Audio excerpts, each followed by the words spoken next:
सबैलाई विशेष गरी आदरणीय केन्द्रीय प्रभारीज्यू र अरु सम्पूर्ण योग गुरुहरू योग ऋषिको आदर्शमा हिँड्न पछ्याउनु हुने हजुरहरू सबैलाई हार्दिक वन्दना गर्दछु।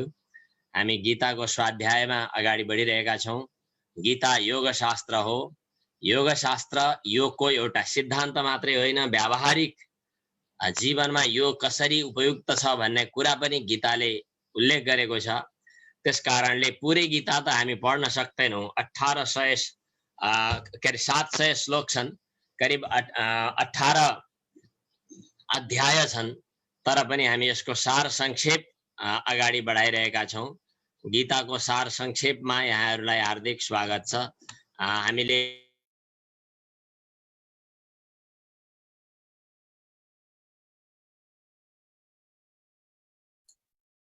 गुरु हजुरको माइक म्युट भयो।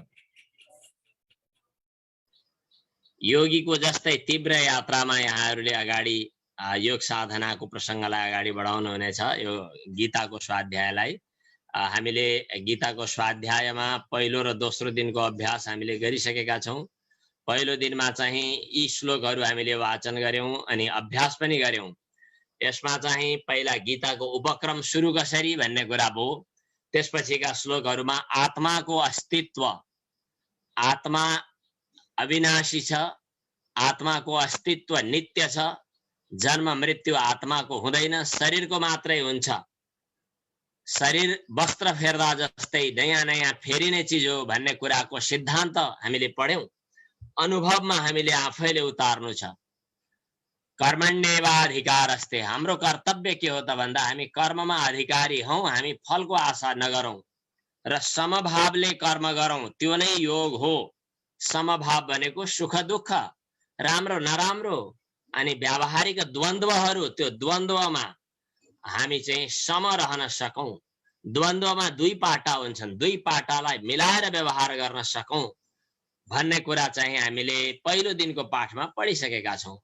दोस्रो दिनको पाठमा ज्ञान दृष्टि ज्ञान बुद्धिले युक्त भएर कर्म गर्दा पुण्य पाप दुवैको प्रभावबाट हामी प्रभावित हुनु पर्दैन। कामना रहित भएर कर्म गरौं र आफूलाई तोकिएको स्वधर्म गरौं। निष्काम भावले कर्म गर्दा कर्म गरेर पनि बन्धनमा बाँधिदैन, तर कामना सहित कर्म गर्यो भने त्यागे भन्दा पनि ऊ बन्धनले बाँधिन्छ भन्ने कुरा आएको छ।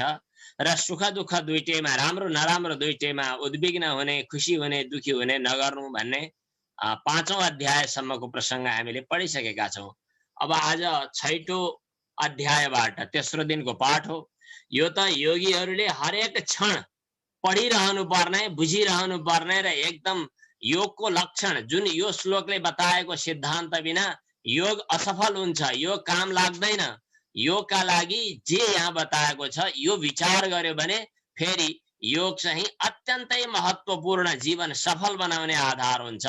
6औं अध्यायको 17औं श्लोक हो यो। यो श्लोक वाचन गरौं। यसले योगी हुन के हुनु पर्दछ भन्ने कुराको सिद्धान्त बताउँछ। प्रयोगमा ल्याउने त यहाँहरूको हात। अब यो श्लोक वाचन गरौं। युक्ताहार विहारस्य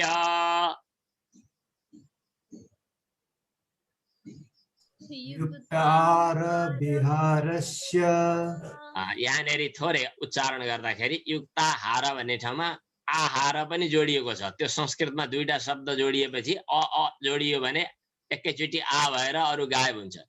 आ पनि त्यस्तै, विद्यालय जोडिएर विद्यालय भए जस्तै युक्त आहार जोडिएर युक्ताहार भयो। यहाँ आहार बसिया छ। यहाँ आहार भनेको खाना खाने कुरा, लिने कुरा, वस्तुहरूलाई लिने कुरालाई आहार भनिन्छ।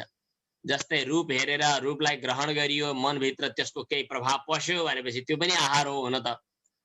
खानेकुरालाई आहार त सबैलाई थाहा छँदैछ। आहरणम भनेको लिनु। हाम्रो इन्द्रिय माध्यमले भित्र हाम्रो संस्कारमा, मनमा चाहिँ के वस्तुहरू हामीले लिएका छौं। पेटमा, शरीरमा लिने कुरा पनि छँदैछ र मनभित्र लिने कुरा पनि छँदैछ। यिनीहरू आहार, युक्त आहार। अनि विहार भनेको घुमफिर। यति बुझेर पढ्यो भनेदेखि सजिलो हुन्छ। फेरि वाचन है। युक्ताहार विहारस्य, युक्ताहार विहारस्य, युक्त चेष्टस्य कर्मसु, युक्तचेष्टस्य कर्मसु युक्त स्वप्नावबोधस्य युक्तस्वप्नावबोधस्य योगो भवति दुःखः। योगो भवति दुःखः। यहाँ युक्त युक्त युक्त तीन ठाउँमा आयो नि। युक्त भनेको योगको सिद्धान्त नै त्यही हो। युक्त भनेको ठिक ठिक परिमित आहार खाने बेलामा। आज त के कसको साथीको बिहा थियो, टन्न खाइयो। योगीको लक्षण त्यो होइन। जहाँ जति जे खानु पर्ने हो त्यति खाने, भेट्यो भन्दैमा खाने होइन। पक्कै पनि यहाँहरूले सुन्नुभयो, बाँच्नका लागि खाने हो, खानका लागि बाँच्ने होइन। के खानका लागि बाँच्ने? योगीहरूले चाहिँ बाँच्नका लागि आफूलाई जति आवश्यक छ त्यति कुराको आहार लिन्छन्। अरु अयोगीहरू, अरु भद्रगोले जथाभावी आफ्नो अव्यवस्थित दिनचर्या भएकाहरूले खान पाएको बेला टन्न खाएर सुत्दिन्छन्, खान नपाएको बेला अथवा मौका नपरेको बेला भोक भोकै पनि कता भौतारिन्छन्। हुँदैन त्यस्तो। ठिक ठिक आहार हुनुपर्छ। ठिक ठिक बिहार भनेको घुमफिर, आफ्नो उठ्ने, सुत्ने, बस्ने, हिँड्ने सब कुराहरू एउटा संयमित, सन्तुलित, ठिक ठिक हुनु पर्दछ। अब ठिक भनेको के हो भन्ने कुरामा ठ्याक्कै मिनेट हेरेर सबैलाई 4 बजे उठ अनिवार्य उठ, अथवा 3 बजे उठ अनिवार्य उठ, 6 बजे उठ अनिवार्य उठ, यो नहुन सक्छ। जस्तै हाम्रा केही सहभागीहरू विदेशमा हुनुहुन्छ, कतिपय सहभागीहरू स्वास्थ्य सेवाको काममा हुनुहुन्छ, राति ड्युटी बस्नु पर्ने हुन्छ। प्रसङ्ग पहिलेको प्रशिक्षणमा उठेको पनि थियो। त्यसकारणले जो जहाँ जस्तो अवस्थामा छ उसले आफ्नो आहार विहारलाई सन्तुलित बनाउने त्यही अवस्थामा पनि सन्तुलित हुन्छ। निश्चित समय शरीरले त्यसैलाई एउटा स्वीकार गर्दछ, एक्सेप्ट गर्दछ। त्यस ढङ्गले चाहिँ कति समय सुत्ने, कुन समयमा सुत्ने, कति समय दौडधुप गर्ने, कुन समयमा गर्ने, कति के खाने, कतिखेर खाने, कसरी खाने, यसको सन्तुलित एउटा तालिका हुनुपर्दछ र त्यस अनुसारको व्यवहार हुनुपर्दछ। अनि कर्मसु, कर्महरूमा चेष्टा पनि युक्त भनेको ठिक हुनुपर्दछ। कतिखेर हामी दिमाग चलाउने, कतिखेर चाहिँ शरीर चलाउने, कतिखेर शरीरलाई विश्राम दिने, कतिखेर दिमागलाई पनि विश्राम दिने, यो चेष्टा। दिमागलाई विश्राम दिने भनेको के? ध्यान। दिनभरि दौडधुप गरेपछि शरीरलाई विश्राम दिएन, राति सुतेन भने भोलि व्यवहार गर्नै सकिँदैन। त्यसै गरी दिमाग चाहिँ हाम्रो त राति स्वप्नमा पनि दौड्या छ, दिनभरि पनि दौड्या छ, अनि कति काम गरोस् यसले? यसलाई चाहिँ आराम दिने। आराम दिने भनेको के हो त? ध्यान। युक्त चेष्टस्य कर्मसु, कर्मसु काममा चेष्टा चाहिँ ठिक ठिक युक्त हुनु पर्यो। अर्थात् अर्को अर्थमा पनि कुरा गर्न सक्नुहुन्छ, कुनै पनि कर्म गर्दा चेष्टा जे आफ्नो दिमाग लगाउने काम हो त्यसमा योगीको हिसाबले एकदम एकाग्रतापूर्वक गर्ने, जे गर्दा पनि एकाग्रतापूर्वक गर्ने। केही दिन अगाडि मैले एकजना मित्रसँग कुरा गर्दै थिएँ, यो दाढी काट्न थालेको, यसो यहाँ काट्दो रहेछ। यहाँ दाढी काट्दाखेरि ब्लेडले यो गाला काट्यो, ब्लेडले गाला काटेको होइन, त्यसको दिमाग काटेको। किन? मनको एकाग्रता भएन अनि काट्यो। बाटोमा हिँड्दै थियो, सिँढीमा हिँड्दा डङ्गरङ्ग लड्यो। मान्छे लडेको होइन, उसको दिमाग लड्यो। किनभने एकाग्रता छैन, म कहाँ हिँड्दैछु उसलाई थाहा छैन। असफलता भनेको त्यस्तो व्यक्तिको हुन्छ जो चाहिँ मन असन्तुलित छ, मन एकाग्र छैन। मन जसको एकाग्र छ, योगी छ, जो एकाग्रतापूर्वक संयमित भएर एकदम मनोयोगका साथमा कर्म गर्दछ, त्यो असफल हुँदै हुँदैन। हजुर गुरुज्यू, म थोरै निवेदन गर्छु। आज हिजोको पनि आजै गर्नुपर्ने छ र आजको पनि आजै गर्नुपर्ने हुनाले अलि संक्षिप्तमा जान आवश्यक छ कि गुरुज्यू? आज मृदु मध्य अधिमात्रत्वा ततोपि विशेषः युक्त स्वप्नावबोधस्य, सुत्ने र जाग्ने काम पनि युक्त भनेको ठिक ठिक होस्। त्यस्तो भयो भने योगः दुःखः भवति, योगले दुःख नष्ट गर्नेवाला हुन्छ, अर्थात् दुःखको नाशको कारण हुन्छ। श्लोक वाचन गरेपछि व्याख्या त यहाँहरूले बुझ्नुहुन्छ पनि। युक्ताहार विहारस्य युक्तचेष्टस्य कर्मसु युक्तस्वप्नावबोधस्य युक्त स्वप्नावबोधस्य योगो भवति दुःखः। योगो भवति दुःखः। ल अब यसपछि अर्को श्लोक आइपुग्यो। अर्को श्लोकमा के भन्छ त भन्दा भगवानको व्यापक ईश्वरको व्यापक सत्तालाई अनुभव गर्ने। यो चाहिँ 30औं श्लोक हो। यो पनि पढौं।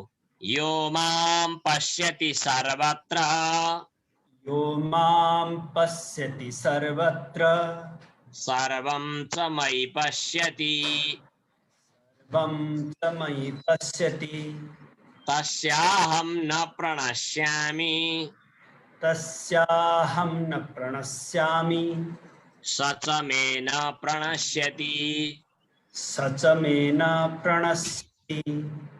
यह जसले मलाई भगवान कृष्ण भन्दै हुनुहुन्छ ईश्वरको रूपमा, यह जसले माम म ईश्वरलाई सर्वत्र पश्यति सबै ठाउँमा व्यापक भएको भनेर अनुभव गर्दछ। सर्वम च भनेको हरेक वस्तुहरू हरेक पदार्थहरूलाई, मई भनेको म ईश्वरमा घटित भएको भनेर पश्यति देख्छ। तस्य त्यो व्यक्तिका लागि न प्रणश्यामि म ओझेलमा पर्दिन, म उसको साथमा हुन्छु र स त्यो व्यक्ति मेरो दृष्टिमा न प्रणश्यति ओझेलमा हुँदैन। जसले मलाई सर्वत्र व्यापक भएको देख्छ, ईश्वर सत्ता सर्वत्र व्यापक छ, ईशावास्यमिदं सर्वम जसले देख्छ। यी घटित भएका पदार्थहरू वस्तुहरू सृष्टिहरू कहाँ छन् त? ईश्वर सत्ता भित्रै टिकेका छन्, ईश्वर सत्तामै अडेको छ भन्ने कुरा जसले देख्छ उसले जे देख्दा पनि ईश्वरको सत्ताको अनुभव गरिरहन्छ, व्यापक ईश्वर सत्ताको अनुभव गर्दछ। त्यसको नजरमा म नष्ट हुन्न अथवा म ओझेल पर्दिन र मेरो नजरमा पनि ऊ ओझेलमा पर्दैन। फेरि उच्चारण। यो मां पश्यति सर्वत्र यो मां पश्यति सर्वत्र सर्वं च मयि पश्यति सर्वं च मयि पश्यति तस्याहं न प्रणश्यामि तस्याहं न प्रणश्यामि स च मे न प्रणश्यति स च मे न प्रणश्यति। अब अर्को श्लोकतिर जाउँ।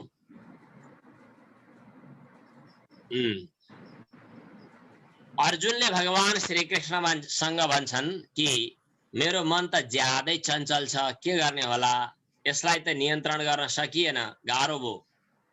यो श्लोक यो अर्जुनको बनाइयो। यो 6औं अध्यायको 34औं श्लोक।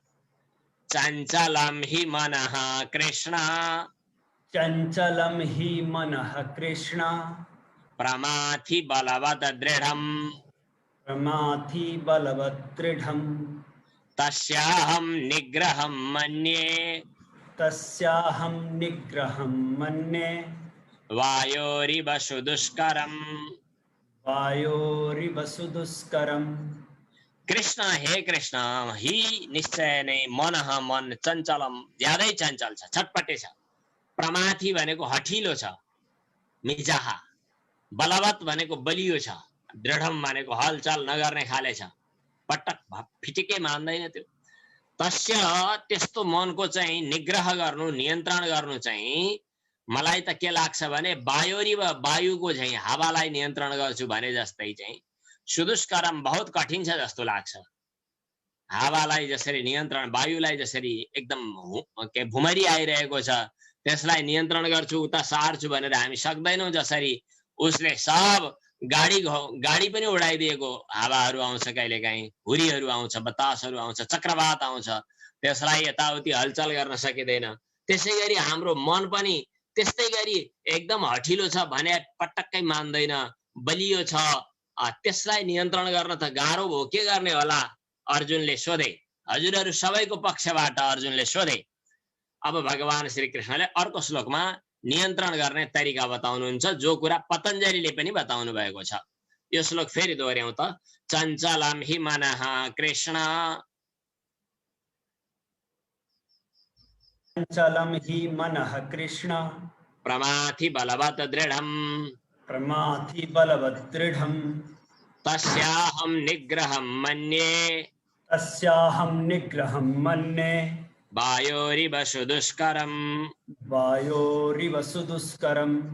भगवान कृष्ण भन्नुहुन्छ, हो यो चञ्चल छ, ठिकै हो तिमीले भनेको, तर त्यसलाई सजिलैसँग नियन्त्रण गर्न सकिन्छ। त्यसको तरिका के होला त हेरौँ। अब असंशयं महाबाहो असंशयं महाबाहो मनो दुर्निग्रहं चलम् मनो दुर्निग्रहं चलम् अभ्यासेन तु कौन्तेय अभ्यासेन तु कौन्तेय वैराग्येण च गृह्यते वैराग्येण च गृह्यते असंशयम संशय छैन पक्कै पनि हे महाबाहु भनेको ठुलो पुरुषार्थी भएको हुनाले महाबाहु अर्जुनलाई मन दुर्निग्रहम नियन्त्रण गर्न नसकिने किसिमको छ चलम चञ्चल पनि छ तर अभ्यासेन अभ्यासद्वारा र कौन्तेय हे अर्जुन वैराग्येण वैराग्यबाट पनि गृह्यते ग्रहण गर्न सकिन्छ अभ्यास वैराग्याभ्याम तत् निरोधः अभ्यास भनेको के हो पतञ्जलिसँग सोध्नु होला तत्र स्थितौ यत्नः अभ्यास वैराग्य भनेको के हो त भन्दा दृष्टानुश्रविक विषय वितृष्णस्य वशीकार संज्ञा वैराग्यम यो पतञ्जलिको सूत्र पढ्नु पर्छ देखे सुनेका विषयहरूमा मनको आसक्ति नहुनु वैराग्य हो अनि कुनै पनि साधनामा निरन्तर दृढतापूर्वक लामो समयसम्म रहिरहने प्रयास गर्नु त्यो चाहिँ अभ्यास हो अभ्यास र वैराग्यद्वारा चित्तलाई सजिलै नियन्त्रण गर्न सकिन्छ असंशयं महाबाहो असंशयं महाबाहो मनो दुर्निग्रहं चलम् मनो दुर्निग्रहं चलम् अभ्यासेन तु कौन्तेय अभ्यासेन तु कौन्तेय वैराग्येण च गृह्यते वैराग्येण च गृह्यते अब यसपछि योगी हुनु सबैभन्दा श्रेष्ठ हो भन्ने कुरा अर्को श्लोकमा बताइएको छ तपस्विभ्योऽधिको योगी तपस्विभ्योऽधिको योगी ज्ञानिभ्योऽपि मतोऽधिकः ज्ञानिभ्योऽपि मतोऽधिकः कर्मिभ्यश्चाधिको योगी कर्मिभ्यश्चाधिको योगी तस्मात् योगी भवार्जुन तस्माद् योगी भवार्जुन योगी अर्जुनलाई भगवान श्री कृष्णले भन्नुभएको छ कि तिमी योगी भव योगी बन हजुरहरू सबैका लागि चाहिँ योग ऋषि भन्दै हुनुहुन्छ कि योगी बन विश्वभरका मानव मात्रलाई भन्दै हुनुहुन्छ कि तिमी योगी बन योगी बन्नु ज्यादै महत्त्वपूर्ण कुरा हो बरु तपस्या गर्नु चाहिँ सामान्य कुरा हो तपस्या गर्नेहरू भनेको कठोर साधना गर्नेहरू स्वधर्मानुष्ठाने कष्ट सहनम तपः कोही चाहिँ के सूर्यतिर हेरेको हेरे गरिरहेका छन् कोही चाहिँ पानीमा डुबेर साधना गरिरहेका छन् कोही हिमालयमा बसेर साधना गरिरहेका छन् त्यो कठोर तपस्या शरीरलाई सुख दुःखमा बानी पार्ने अभ्यास गर्नु चाहिँ तपस्या हो तपस्या मात्रै सफलता होइन तपस्या मात्रै सबैभन्दा महत्त्वपूर्ण होइन चित्तवृत्ति निरोध पूर्वक योगी हुनु हो त्यो योगी तपस्वी भन्दा पनि अधिक भनेको श्रेष्ठ छ ज्ञानी भनेको चाहिँ थाहा पाउने जानकारी लिने विवेक गर्ने ज्ञानी हुन त यहाँ शब्द ज्ञानलाई लिएर कुरा गर्नु पर्दछ नत्र भने योगी नभइकन ज्ञानी बन्दैन यहाँ बताइयो कि ज्ञानीभ्य भनेको शब्दबाट सबै कुराहरू थाहा पाउनेहरूलाई भन्दा पनि अधिकः मतः भनेको योगी चाहिँ सर्वश्रेष्ठ छ भनेर मानिएको छ कर्मिभ्यश्च भनेको कर्मयोगमा रमाउनेहरू भन्दा पनि योगी श्रेष्ठ छ कर्ममा रमाउने भनेको शास्त्रले बताएका पूजा पाठ शास्त्रले बताएका विधि निषेधका कर्महरूमा रमाउने भन्दा पनि योगी हुने ठुलो कुरा छ तस्मात् त्यसकारणले हे अर्जुन तिमी योगी बन योग चित्तवृत्ति निरोधः यो कुरालाई आफ्नो जीवनमा अपनाउने बन अरु साधनाहरू चित्त हामी जो यम नियम आसन प्राणायामहरू मध्ये आसन प्राणायामको कुरामा हामी अहिले आरम्भको सिडीमा छौं यसको तात्पर्य चाहिँ चित्तवृत्तिको गहिराईलाई बुझ्ने र चित्तवृत्ति निरोधको योगमा पुग्ने हो समाधिमा कैवल्यमा पुग्ने हो त्यो कैवल्यमा पुग्दा योगी भइन्छ त्यसभन्दा अगाडिका हाम्रा सामान्य क्रियाकलापहरू कर्मभित्रै रहेका छन् जस्तै हामी शरीरका व्यायामका कुराहरू गरिरहेका छौं भने यो कर्मभित्र पर्दछ यो योग हो तर कर्मयोग हो तर पूर्ण योगी हुनका लागि त्यहाँभन्दा पनि अगाडि यात्रा गर्नु छ जसले मनको र आत्माको, चित्तको र बुद्धिको र आत्माको सम्बन्धलाई बुझ्दछ र आत्माको आफ्नो स्वरूपमा आफू स्थिर हुन्छ, कैवल्य अवस्थामा प्राप्त हुन्छ, त्यो योगी हुनु सर्वश्रेष्ठ छ। तिमी त्यो योग यात्रामा अगाडि सर। तिमी त्यो योग यात्रामा अगाडि सर्दा तपस्या गर्दा पनि योगपूर्वक गर, ज्ञानमा पनि योग विषयक ज्ञान गर, कर्म हुँदा पनि योगपूर्वक कर्म गर।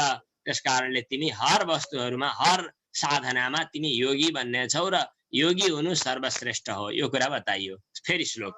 तपस्वीभ्योऽधिको योगी, तपस्विभ्योऽधिको योगी, ज्ञानिभ्योऽपि मतोऽधिकः, ज्ञानिभ्योऽपि मतोऽधिकः, कर्मिभ्यश्चाधिको योगी, कर्मिभ्यश्चाधिको योगी, तस्मात् योगी भवार्जुन। तस्माद् योगी भवार्जुन। अब यसपछि अर्को प्रकरणमा अगाडि बढौं। 7औं अध्यायमा पुग्यौं हामी। 7औं अध्यायलाई ज्ञान विज्ञान योग भनेर बताइएको छ। त्यहाँ प्रकृति कति थरी छन् भन्ने कुरा बताइयो। प्रकृति 8 किसिमका छन्। वरिपरि रहेका हामी वातावरण भनेर भन्छौं। पृथ्वी, जल, तेज, वायु, आकाश, यसलाई पञ्चमहाभूत पनि भनिन्छ। हजुरहरूले पञ्चभूत, पञ्चमहाभूत अरु प्रसङ्गमा पनि पढ्नुभयो होला, अभ्यास गर्नुभयो होला। पहिला 5वटा महाभूतहरूलाई बुझ्ने हो। पृथ्वी, जल, तेज, वायु, आकाश। शरीरको दृष्टिमा यिनलाई विचार गर्दा हामी पञ्चतत्व भनेर बुझ्छौं। बाहिरको पृथ्वी र हाम्रो शरीरको मांस तत्वसँग सम्बन्ध छ। बाहिरको पृथ्वीलाई हामी पञ्चमहाभूत मध्ये पृथ्वी भूत भन्छौं भने हाम्रो शरीरमा पृथ्वी अंशबाट प्राप्त भएको वस्तुलाई पञ्चतत्व मध्ये पृथ्वी तत्व भनेर बुझ्छौं। अलिकति दार्शनिकहरूको आफ्ना आफ्ना भाषा पनि हुन्छन्। पञ्चतत्व। आपह भनेको जल, पानी, यो पनि एउटा तत्व भयो। हाम्रो शरीरभित्र रहेको जल अंश अनि हाम्रो शीतलता अंश, यसमा कफ, र्याल इत्यादिहरूमा रहने एउटा स्नेह अंश, यो चाहिँ आप, जलको अंश हो। अनल भनेको वायु, बाहिर पनि वायु हावा छ, हाम्रो शरीरमा पनि प्राणवायु छ। यी दुईटैको चाहिँ पञ्चतत्व भित्र वायु तत्व पनि आवश्यक। अनल भनेको अग्नि तत्व पनि आवश्यक छ। अग्नि तत्व भनेको बाहिर पनि तेज ऊर्जा, हाम्रो शरीरमा पनि तापक्रम, अनि वायु भइहाल्यो। अनल भनेको अग्नि हो। अनि खम भनेको आकाश। आकाश बाहिर त छँदैछ, भित्र पनि हामी शरीर भित्र पनि हामीले अनुभव गरेका छौं। शब्द उच्चारण हुँदा आकाश नभइकन हुँदैन। यी 5वटा पञ्चतत्व त छँदैछन्। यी पञ्चतत्व बाहेक अरु पनि तत्वहरू छन्। के भन्दा मनः, मन, अनि बुद्धि, अनि अहंकार। यी यस प्रकार 8 किसिमले प्रकृतिहरू विभक्त भएका छन्, बाँडिएका छन् भन्ने कुरा यो श्लोकमा गरिएको छ। यी अपरा प्रकृति हुन्। अनि एउटा अर्को परा प्रकृति छ, जुन परा प्रकृतिलाई चाहिँ जीव भनेर बताइएको छ। भनेर अपरा र परा प्रकृतिको विभाजन गरेको छ। त्यो जीव भाव पनि ईश्वरीय चेतनाको आधारमा जीव भाव खडा भएको छ भन्ने कुरा छुट्टै छ।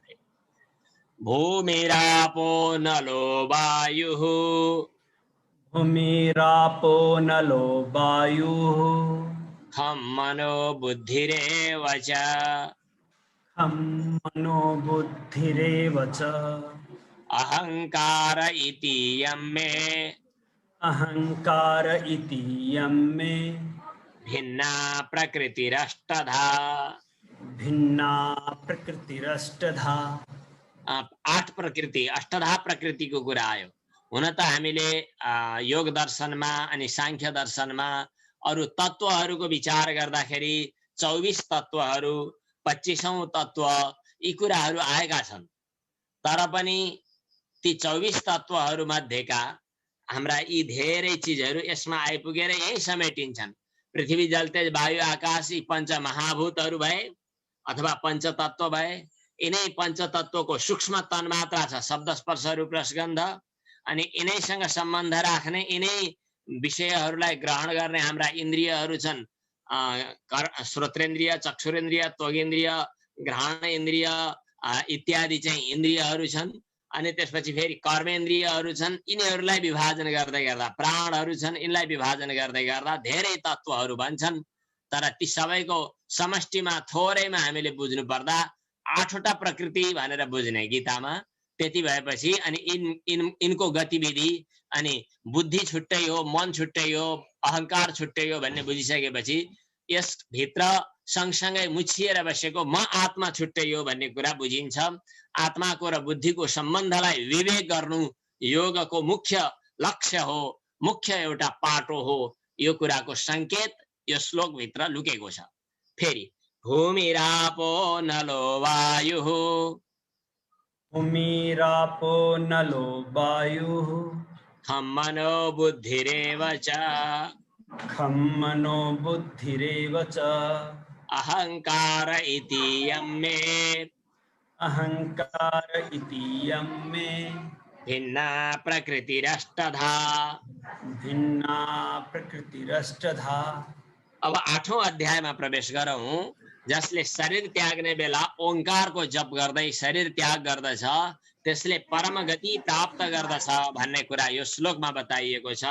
यस्तै अरु श्लोकहरू पनि छन् त्यहाँ जहाँ चाहिँ सम्पूर्ण वेदको सार पनि ओंकार हो। ओंकार भित्र 3 अक्षर पनि छन्। 3 अक्षरले स्वर्ग, मर्त्य, पाताल, ऋग्वेद, यजुर्वेद, सामवेद अनि सत्वगुण, रजोगुण, तमोगुण जति पनि त्रिगुणात्मक कुराहरू छन् सबै कुराहरू यसै भित्र समेटिएका छन्। तर त्यो 3 अक्षर भन्दा पर एउटा अर्को नाद बिन्दु छ। त्यो परको जसले सबै कुराहरूलाई एक ठाउँमा समाहित गरेको छ। यो भगवानको व्यापक भगवान ईश्वरको वाचक नाम हो। अनि यो नाम उच्चारण गर्दा नामी ईश्वर प्राप्त हुन्छ, ईश्वरको स्मरण हुन्छ। त्यसकारण ओम यो ईश्वरको वाचक सबैभन्दा महत्त्वपूर्ण मन्त्र हो। जतिखेर सुकै पनि ओंकारको एकाग्रता पूर्वक जप र ध्यान महत्त्वपूर्ण छ। शरीर त्याग्ने बेला पनि ओंकार जप्दै शरीर त्याग्यो भने उसले ईश्वरलाई प्राप्त गर्दछ। ओम इत्येकाक्षरं ब्रह्म, ओम इत्येकाक्षरं ब्रह्म, व्याहरन् मामनुस्मरन्, व्याहरन् मामनुस्मरन्, यः प्रयाति त्यजन् देहम्, यः प्रयाति त्यजन् देहम्, स याति परमां गतिम्, स याति परमां गतिम्। ओम इति एकाक्षरं ब्रह्म, ओम यो एक अक्षर भएको ब्रह्म हो। तस्य वाचकः प्रणवः। ओम इति, ओम यो एक अक्षरम ब्रह्म, एक अक्षरमा ब्रह्म तत्व समेटिएको छ। व्याहरण यसको उच्चारण गर्दै, व्याहरण गर्नु भनेको उच्चारण गर्नु। माम अनुस्मरण ईश्वरको स्मरण गर्दै, देहम त्यजन शरीर त्याग्दै, यह प्रयाति जसले यो संसार त्यागेर स्वधाम गमन गर्दछ, स त्यो परमाम गतिम परम गतिलाई याति प्राप्त गर्दछ। ईश्वर स्मरण पूर्वक शरीर त्याग्दै गर्दा ऊ कैवल्य भाव प्राप्त गर्दछ। ओम इत्येकाक्षरं ब्रह्म, ओम इत्येकाक्षरं ब्रह्म, व्याहरन् मामनुस्मरन्, व्याहरन् मामनुस्मरन्, यः प्रयाति त्यजन् देहम्, यः प्रयाति त्यजत् देहम्, स याति परमां गतिम्, स याति परमां गतिम्। अब यसपछि 9औं अध्यायमा जाउँ। हामी अहिले जे व्यवहार गरिरहेका छौं त्यो ईश्वरमा अर्पण गर्ने बुद्धिले हामीले कर्म गरौं। ईश्वराय नमः, ईश्वरका निमित्त यो हो, मेरो लागि होइन। कहिलेकाहीँ सामाजिक काम गर्ने बेला श्रद्धेय स्वामीजीले भन्ने गर्नुहुन्छ, राष्ट्राय इदम तत्सत् नमः, राष्ट्रको लागि, समाजको लागि, देशको लागि, ईश्वर सेवाको रूपमा समाजको सेवा गर्नका लागि। मैले खाँदैछु, मैले केही भोग गर्दैछु, मैले हवन गर्दैछु, मैले कुनै कर्म गर्दैछु भने मेरो लागि होइन, त्यो ईश्वरको लागि। यस किसिमको भावनाबाट कर्म गर्यो भने त्यो कर्म निष्काम कर्म पनि भयो, आफ्नो कामनासँग जोडिएन। अनि गीताले बताएको निष्काम कर्मयोग पनि त्यही हो। गीतामा यो श्लोक ज्यादै महत्त्वपूर्ण। अब पढौँ यो। हजुरहरू जसले म्युटमै हुनुहुन्छ वाचन गर्नु होला। यो बोलेरै थेरापी गर्नु पर्दछ। बोलेरै उच्चारण गरेरै वाचन गर्नुपर्दछ।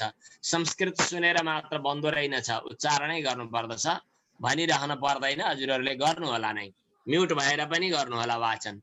यत करोषि यदस्नासि यत् करोषि यदश्नासि यत जुहोषि ददासि यत यत् जुहोषि ददासि यत् यत तपस्यसि कौन्तेय यत् तपस्यसि कौन्तेय तत् कुरुष्व मदर्पणम् तत्कुरुष्व मदर्पणम्।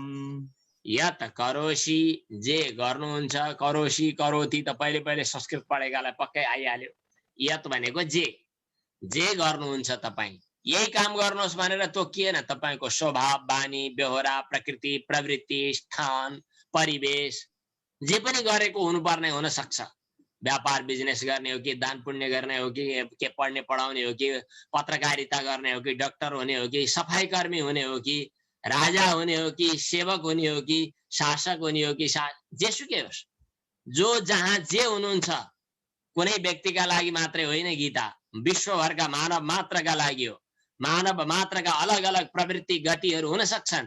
तपाईँ जहाँ हुनुहुन्छ जे गर्दै हुनुहुन्छ, यत करोषि जे गर्दै हुनुहुन्छ, यत अस्नासि जे खाना खानुहुन्छ, जे भोग गर्नुहुन्छ, यत जुहोषि जे हवन दान त्याग जे गर्नुहुन्छ, जुहोषि भनेको हवन गर्नुहुन्छ, ददासि यत जे दान गर्दै हुनुहुन्छ, यत तपस्यसि जे तपस्या गर्दै हुनुहुन्छ, तत् त्यो सबै मदर्पणम कुरुष्व ईश्वरमा अर्पण गरेर गर्नु।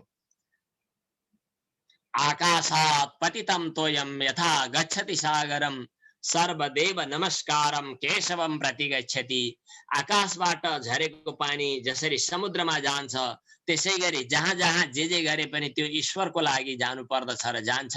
कहिले इन्द्रको रूपमा, कहिले अग्निको रूपमा, कहिले जल वरुणको रूपमा, कहिले सूर्यको रूपमा स्वाहा भनिन्छ, तर त्यो सबै ईश्वरको लागि हो। अरू छुट्टा छुट्टै देवी देवता, छुट्टा छुट्टै वस्तु प्रवृत्ति प्रकृतिका लागि होइन।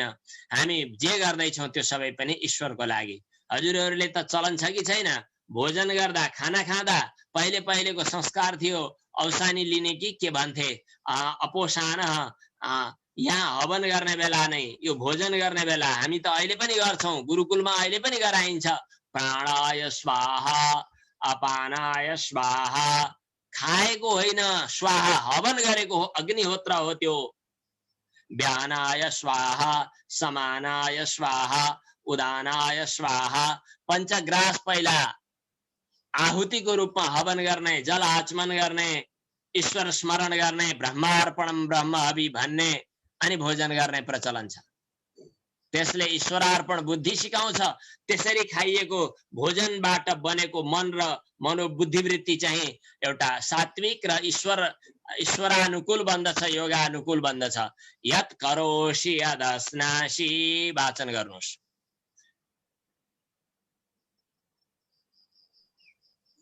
यज्जुहोषि ददासि यज्जुहोषि ददासि यत यज्जुहोषि ददासि यत् यत तपस्यसि कौन्तेय यत् तपस्यसि कौन्तेय तत् कुरुष्व मदर्पणम् तत्कुरुष्व मदर्पणम्।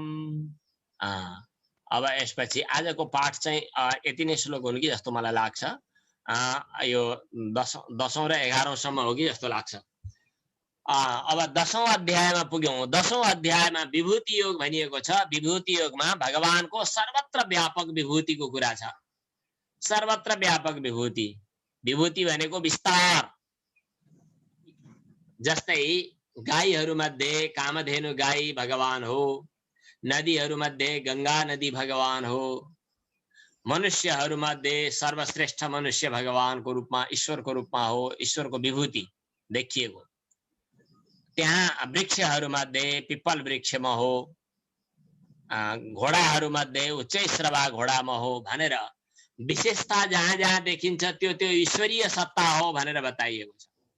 हजुरहरू मध्ये मैले भन्छु कहिलेकाहीँ लगभग 500 जना योग साधनामा आउनु भएको छ भने हजुरहरू 500 जना मध्ये केही मानिसहरू चर्चामा आइसक्छन्। यो 1.5 महिनाको 1 महिनाको साधनामा आफूलाई सफल बनाइसक्छन्। केही मानिसहरू चाहिँ वास्तै नगर्ने मुडो जस्तै बसिरहेका छन्, गर्ने भन्छन्, कुरो पनि बुझ्दैनन्। हुन्छ त्यस्तो। जहाँ जहाँ विशेष सत्ता छ, ईश्वरीय सत्ता छ, त्यहाँ त्यहाँ चाहिँ एउटा विशेष ईश्वरको प्राकट्य भएको भन्ने कुरा बुझिन्छ। त्यो प्राकट्य हुने वातावरण दियो भने फेरि हरेक व्यक्तिमा ईश्वरीय सत्ता छ फेरि।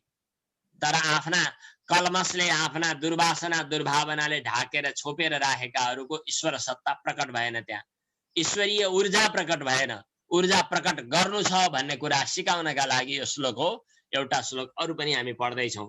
यद यत विभूतिमत सत्वम, यद् यत् विभूतिमत सत्वम, श्रीमद् ऊर्जितमेव वा, श्रीमदुर्जितमेव वा, तत्तदेवावगच्छत्वम्, तत्तदेवावगच्छत्वम्, मम तेजोंस संभवम्।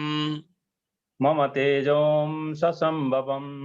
जुन जुन विभूति ऐश्वर्यले युक्त भएको सत्ता छ, श्रीमान माने लक्ष्मीले युक्त भएको छ, माने विकसित छ, त्यो चाहिँ भगवानको अंशबाट प्रकट भएको भन्ने कुरा तिमीले जान भनेर बताउनु भएको छ। समय अतिक्रान्त भइ पनि सकेको छ। हामीले एउटा श्लोक सायद भोलिको पाठमा हामी समावेश गरौँला। समय अतिक्रान्त भइसकेको हुनाले संख्या पनि घट्दै छ कि जस्तो लाग्यो। त्यसकारणले आजको पाठ यही पूर्ण गरौँ। ओम पूर्णमदः पूर्णमिदं पूर्णात् पूर्णमुदच्यते पूर्णस्य पूर्णमादाय पूर्णमेवावशिष्यते।